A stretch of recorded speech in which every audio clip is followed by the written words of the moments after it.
job getting us started today. Rafiki, you were a great little performer. But just a side note, in Swahili, an African language, Rafiki means friend, so it's nice having our little friend get us started off today. What do you think, Rafiki? Some more treats in the back? Oh, good job. All right, well, I would like to welcome you. My name is Jessica, and there's some other trainers helping us out today. We've got Krista in the house, and Kelly in the back working hard putting the Rafiki away. And there she is.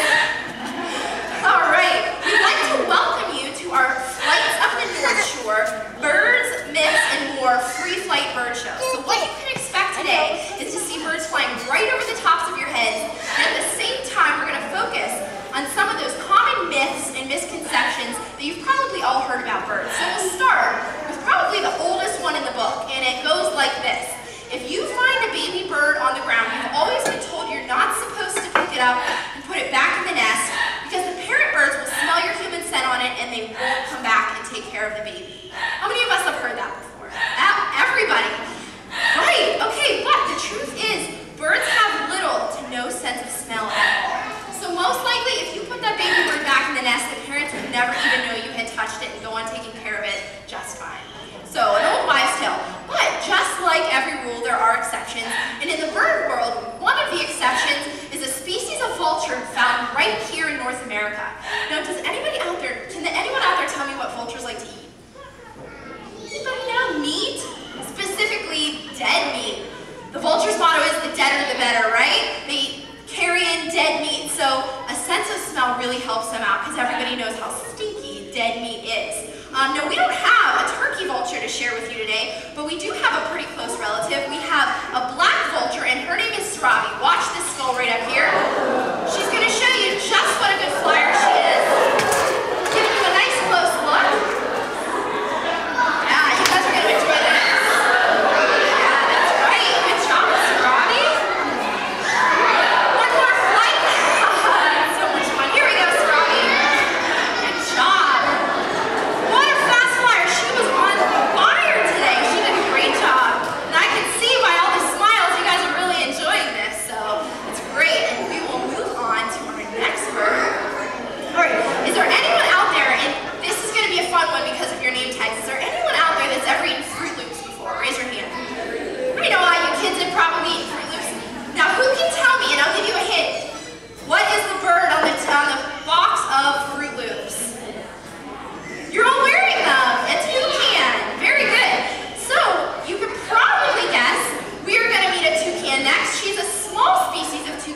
Called a green arisari, kind of a cousin of the toucan.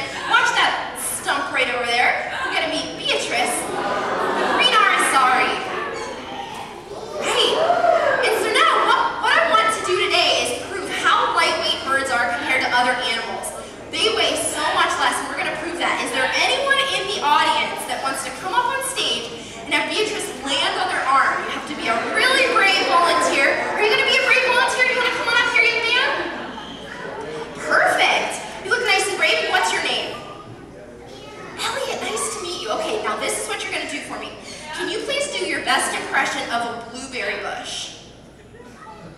I'm just teasing, Elliot, but we are going to give you a blueberry so that Beatrice will come and land on you. So what I want you to do is face out towards her.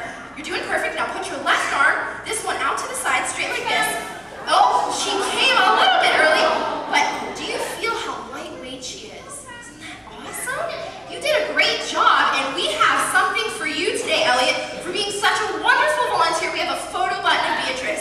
So how about a big round of applause for our young volunteer, Elliot? You did a wonderful job. You can go have a seat again. Now, the reason that birds are so lightweight is because they have hollow bones, feathers all over their body, which if anyone's felt, very lightweight, and then that big beak that she has, hollow on the inside. Beatrice only weighs 1/4 of a pound. Hard to believe, but birds have to be lightweight to get up in the air and fly. So great job, that was so much fun. Now our next bird is awesome too. Has anyone out there ever heard a parrot talk or mimic before? It's a pretty neat thing if you have. We're going to have another trainer share a talking parrot with you, but first I'd like to explain a little bit about the talking that they do. Parrots don't talk the same way that humans do. When parrots live out in the wild, they learn to mimic the sounds that they hear in their environment. Sometimes it's other birds, other noises. So when we bring parrots into our home as pets, they learn to mimic the things that they hear in their home environment. They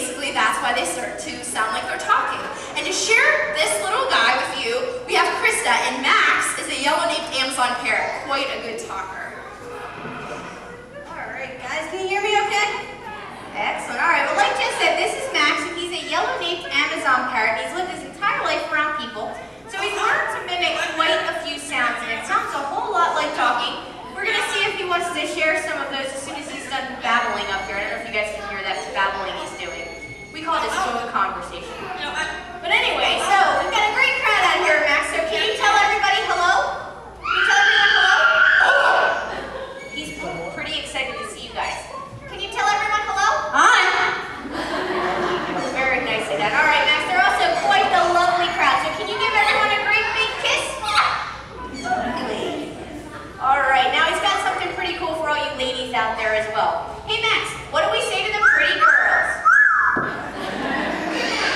Very nice. Now, what Max is probably best known for, though, are some of his different singing abilities that he's picked up over the years. So first, of course, he has his warm-up